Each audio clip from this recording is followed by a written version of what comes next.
A pesquisa da Datafolha, divulgada nesta terça-feira, é um banho de água fria para quem, em 2018, decretou a morte da relevância da TV e do rádio nas campanhas eleitorais.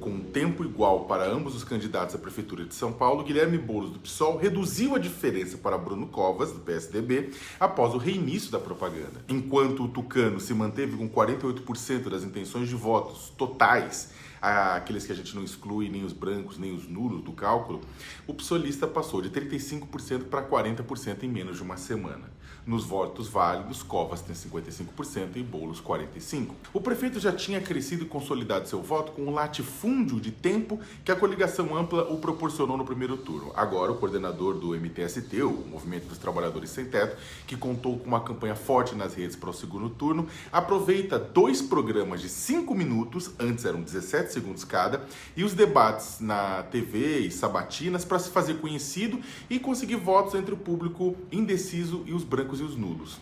Não que a internet tenha saído do foco, apenas a partida do jogo online Among Us, que Boulos disputou com o youtuber Felipe Neto, teve mais de 500 mil visualizações. Mas o rádio e a TV apresentam a outros grupos menos conectados e populosos o candidato do PSOL. A propaganda que mais repercutiu na TV, aliás, foi aquela sequência de declarações que Ciro Gomes, Flávio Dino, Lula, Marina Silva passando e dando apoio a Boulos, né? O que, é claro, transmitiu a ideia de que a campanha dele é uma ponte entre pensamentos divergentes, o que ajuda a combater a ideia de radicalismo. E também levou muita gente de centro-esquerda e esquerda a sonhar com uma frente para contrapor Bolsonaro e o grupo de centro-direita e direita que vem sendo construído para 2022, com Dória, Huck, Moro, entre outros. Um elemento de tudo isso que é importante destacar é a falta de um candidato bolsonarista nesse segundo turno. A máquina de guerra de Bolsonaro, bolsonarista, que entrou pesada com a distribuição de ódio e desinformação na reta final do primeiro turno, ficou órfã de um candidato para chamar de seu em São Paulo. Pior, agora vê, de um lado, um aliado do governador João Dória, potencial adversário do Bolsonaro em 2022, e do outro, alguém de esquerda. Apesar de Boulos e Covas não pegarem leve um com o outro nos debates, o tom de cordialidade e respeito é algo que não se vê em São Paulo, olha, há muito tempo. Pelo menos até agora. Não é possível dizer que isso é um indicador que campanhas de ódio estão enterradas, basta olhar a cidade, a capital ao lado e ver o que está acontecendo no Rio de Janeiro, por exemplo, com o prefeito Marcelo Crivella, que no desespero criou histórias de pedofilia sobre aliados do adversário. Mas a rejeição de Bolsonaro na casa dos 50% mostra que os paulistanos podem sim estar cansados, tanto da insuficiência de políticas públicas do presidente da República, lembrando que aqui em São Paulo o alto custo de vida reduz bastante o impacto do auxílio emergencial nas famílias, mas também cansado de suas táticas de guerra. Há um desgaste do paulistano por conta da falta de esperança, sobretudo nas classes C e D e em quem votou no presidente em 2018. Vale lembrar que ele havia perdido parte significativa da classe média alta ao adotar um terraplanismo biológico durante a pandemia, sabe?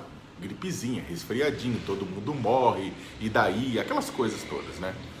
O ex-governador Geraldo Alckmin, do PSDB, mesmo com o maior tempo de TV entre todas as candidaturas, não decolou em 2018. As redes sociais fizeram a diferença e catapultaram Bolsonaro. Naquele momento, a ultrapolarização e o antipetismo favorecia a lama que se estabeleceu na campanha e todo aquele clima de ódio. Ela deve voltar em 2022? Sim, mas não se sabe se terá a mesma força. Olha, e um outro ponto, né? Um ponto que acho também importante abordar com vocês. O adiamento da eleição pode ter prejudicado Covas. O prefeito, né, reafirmou no programa Roda Viva nesta segunda-feira que não há uma segunda onda de Covid atingindo o município de São Paulo.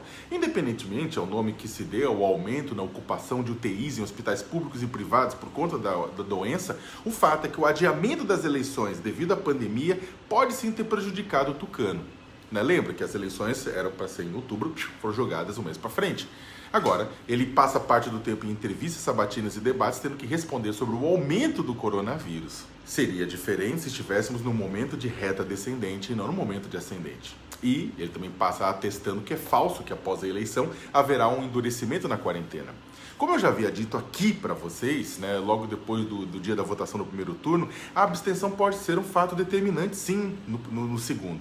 No primeiro turno da eleição desse ano, foi 29% de abstenção, quase 30%, frente a quase 22% em 2016. E isso ajudou a reduzir a votação do prefeito.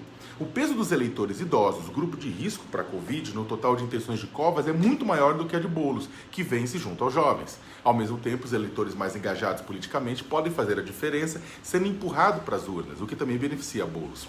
A questão é se o estreitamento das diferenças entre ambos, o chamado fechamento da boca do jacaré, o tom vai manter o tom e a civilidade, ou veremos um endurecimento dos ataques. Covas deve investir em afirmar que São Paulo quer paz e tranquilidade, colando a peste de radical em Boulos, que por sua vez deve insistir nos problemas com creches em torno de Ricardo Nunes, candidato a vice na chapa de Covas, e forçar o prefeito a falar mais da pandemia e o que fará depois. Nesse cenário, Bruno pode ter que adotar uma tática eleitoral comum dos Estados Unidos, onde o voto não é obrigatório, que é convencer seus eleitores a saírem de casa para votar na última hora. O receio de uma vitória de Guilherme Boulos junto a uma parcela mais à direita do eleitorado pode funcionar, né? O medo de Boulos ganhar. Mas o medo da pandemia, por outro lado, pode ser o real banho de água fria desta eleição. Qual